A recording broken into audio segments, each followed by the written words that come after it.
ఈ రోజున పవన్ కళ్యాణ్ ఏబీలో కనిపించగానే ఇది అన్నారు. దాన్ని గర్వపడాలి. పుష్ప టూ పెద్ద హిట్ అయింది, బ్లాక్ బస్టర్, దాన్ని గర్విస్తాను.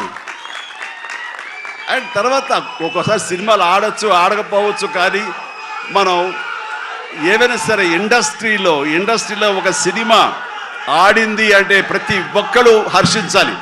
ఎందుకంటే ఒక్కొక్క సినిమా గురించి, ఒక సినిమా ఆడిందంటే ఎన్ని వందల మంది, వేల మంది, లక్షల్లో కార్మికులు కానివ్వండి, పరోక్షంగా ప్రత్యక్షంగా వాళ్ళు దాని మీద ఆధారపడతారు, బతుకు జీవనం వెళ్ళగలుగుతారు. కాబట్టి వాళ్ళ బతుకు తెరువు కోసం, వాళ్ళ భవిష్యత్తు కోసం, వాళ్ళ యొక్క జీవితం కోసం మనం ఖచ్చితంగా హిట్ సినిమాలు చేయాలి. ఒక హిట్ ఎవరికి ఏ హీరోకి వచ్చినా సరే అందరం ఇవ్వాలి, అందరం ఆనందపడాలి.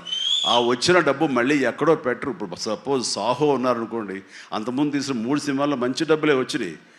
అండ్ ఆ డబ్బు ఎక్కడో తీసుకెళ్ళి ఇవ్వట్లేదు, తీసుకొచ్చి మళ్ళీ నాకే ఇస్తున్నాడు, మన వాళ్ళకి ఇస్తున్నాడు, నటినట్లకి ఇస్తున్నాడు. ఈ డబ్బు ఎక్కడికి పోదు. అంటే భగత్ సింగ్ కేసరి సినిమా చేశాడు, లాభించేసాడు, ఇంకా మనకు లాభం లేదు అని వేరే గ్రూపు, వేరే కాంపౌండ్ అనుకుంటే, నాకు అతను ఇచ్చిన అడ్వాన్స్ ఎక్కడి నుంచి వస్తుందండి? అతను ఇచ్చిందే కదా.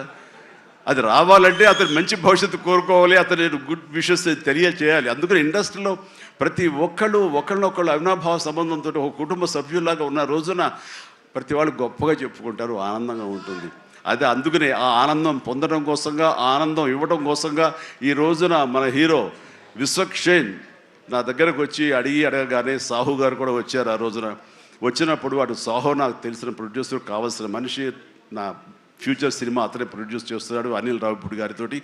అండ్ డెఫినెట్గా వస్తాను, అయితే ఏ రోజు అనేది నాకు ఇవ్వండి అని చెప్పేసి టైం తీసుకుని 24 hours తర్వాత ఇది చేయడం జరిగింది. అండ్ మరి ఐ థింక్ ఆ మధ్యలో ఎవరు ఇక ఆ కాంపౌండ్ ఈ కాంపౌండ్ అంటారని నేను అనుకోను. ఇక ఒకటే కాంపౌండ్ అంతే ఇండస్ట్రీది. That's it.